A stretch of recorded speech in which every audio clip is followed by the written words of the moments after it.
Hi friends! Today we're talking about how to avoid overwhelm and make real progress on your journey to healthier food, self-sufficiency, and homesteading.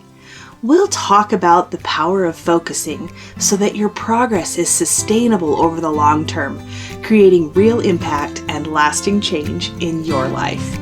Let's get to it. Hey friends, welcome to the Get Goat-Wise podcast. Are you longing to raise goats and other animals for food but don't know where to start?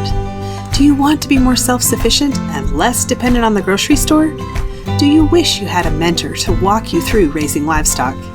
Hi, I'm Millie, animal scientist, cattle girl turned goat rancher, co-owner of Dry Creek Livestock, and simple living enthusiast. For 15 years, I've been on a mission to raise all of our own meat, eggs, and dairy.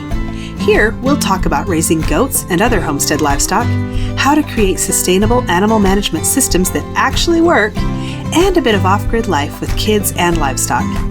If you're ready to take control of your food supply, raise livestock with confidence, and provide your family with the most nourishing meat, eggs, and dairy available, you're in the right place. Kick off your muck boots, pour a cup of coffee, and let's talk livestock. Hey there! This Friday, July 4th, the email newsletter is combining with the Dry Creek Heritage Meats newsletter so I can serve you better.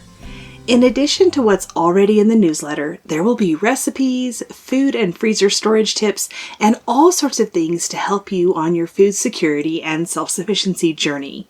If you're not subscribed, I'd love to have you join us, and you can sign up at getgoatwise.com/insider. What's happening on the ranch? It froze last week, which isn't abnormal here, but it sure does a number on the alfalfa. It just got the tips this time, but the growth will be stunted now. Last year, it froze hard in late June, and the hay crop was less than 20% of normal. That's ranch life. We had 2 more does kid on Thursday. Both were older does, and both had singles. One of them was Edna, my husband's favorite doe. I think that wraps it up, but I'm going to wait until I get the numbers in the spreadsheet and go take a look at anything that hasn't kidded to see if she's going to kid or not. Then I'll organize the final numbers and do a kidding report episode. Pigs are back from the processor, and I only have 1 left plus some sausage. The last group of summer beef went to processing last week, and they will be ready in July. Friday is Independence Day in the United States, so happy Independence Day, friends. I was talking with a friend yesterday, and she was asking about where I get my chicken, because we're not raising any meat birds right now. But as the conversation went on, it was more about how do you not get overwhelmed when you realize how toxic our modern lives are. You want to change everything at once, but it's just not possible. Once your eyes are open to how we've been led to believe that everything the FDA approves is safe, but it's really not, you start questioning everything, and it's like drinking from a fire hose. The information is overwhelming, there's so much to change, and if you stay on Google too long, you may actually give up before you ever get started trying to live a healthier, less toxic life. I was raised in a very conventional, trust the government for our health and safety type of household. We consumed and used all the regular things that were sold in the big box stores, got all the immunizations, did whatever the doctor said, and trusted that it was all good for us. Yet, we wondered why we didn't feel good. Even though I was raised on a ranch and I remember the last pair of dairy cows on the family farm, I don't remember having real butter until I was in college. One of the first clues I was given in my quest for healthy food was my grandma in her 90s lamenting how she missed real butter. Her family owned the creamery in town, so she loved and missed real dairy products. In my early 20s, I started to question some things, but never did any deep research. And back then, the information probably wasn't available anyway. But like a typical 20-something, I figured my body could handle a certain amount of junk as long as that wasn't the majority of my diet. But once I had my first daughter, things started to shift. I think the first thing I truly questioned was baby food.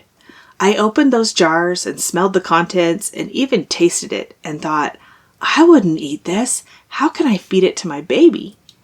So I did a little checking, and that was the end of store-bought baby food. I did a deep dive into making my own.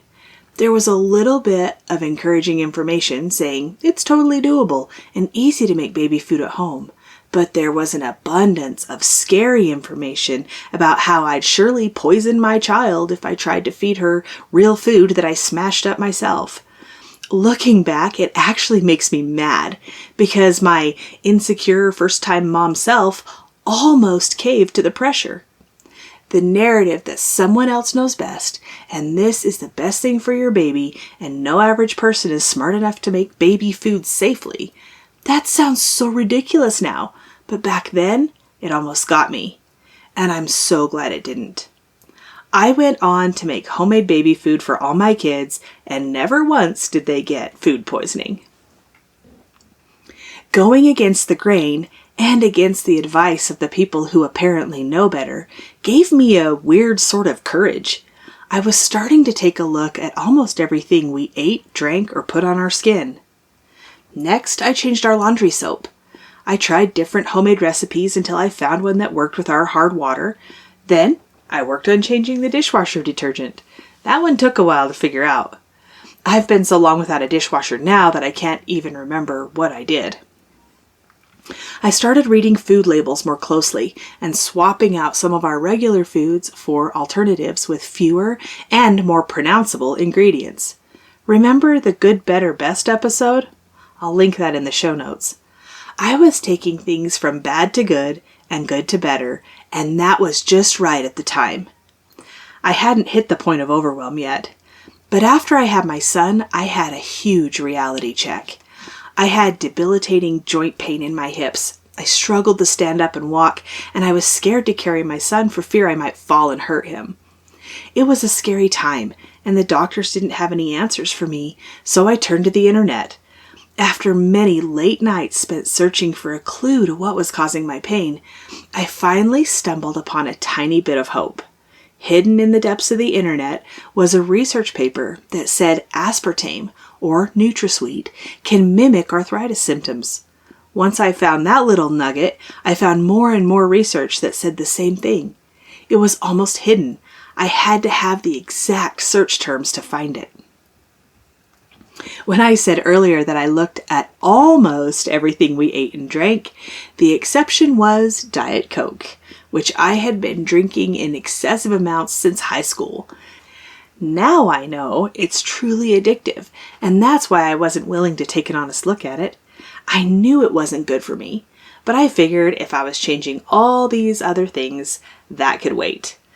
I really liked my Diet Coke, even the caffeine-free version, and it's a little embarrassing now to admit that. But once I found these research papers, I was standing at the sink pouring every last can of Diet Coke down the drain. That moment, I was done with it. Things started to improve very quickly, and within a few weeks, I could move with minimal pain. My joints have some permanent damage, but if I manage what I eat and keep inflammation down, I do just fine. That was an absolute turning point in my life that threw me down the rabbit hole of researching everything. The next big change was diapers. I cloth diapered all my kids from that point on. I'm not saying everybody should do that. That's just where I ended up. I examined toothpaste, shampoo, soap, lotion, cosmetics, deodorant, food additives, air fresheners, anything you can imagine, I was researching. Have you been there too? And then I was overwhelmed. I felt like I had to change everything at once, that if I didn't remove every toxic thing right now, I was failing. I got frantic. I got scared. And when I made changes, they didn't stick. It was too much. I had made more progress toward cleaner living when I didn't know so much. Those first couple years were transformative in our lives. Little changes here and there, working on one thing until it was easy. But once I felt like that wasn't good enough and it was an emergency to fix everything, well, that didn't work. Exhausted, I sat down with a piece of paper and wrote down everything I wanted to change, big and small. It was a lot. I looked at that paper over a few days, adding things in here and there, and then I decided I could either throw it away and try to forget about it, or I could be in it for the long game. So here's where I want to encourage you. The long game works. You can live a healthier life with small changes that are easy to maintain, and here's how. Make the list. Write down everything you know you want to change or think you might need to change but need to research some more. Leave space to add things. This list is a work in progress and will evolve as you learn more. Next, categorize the list. Pick your own categories that fit. I sorted my list into food, personal hygiene, household, livestock and pets, and a category for other. Next, mark the ones that will be easy, quick wins. Some examples might be toothpaste or plug-in air fresheners, the types of things you can either switch without drama or painlessly give up altogether. Now, pick one thing and start figuring out how to get rid of it or replace it with a healthier option. Notice I didn't say replace it with the perfect, organic, certified non-toxic option. We're looking for improvement here, not perfection. Jumping straight to the, quote, best option is often not sustainable, either because of availability, money, or you just plain don't like the alternative product, so you give up and go back to your old favorite. Baby stepping your way to a healthier home and life is always more sustainable than huge changes.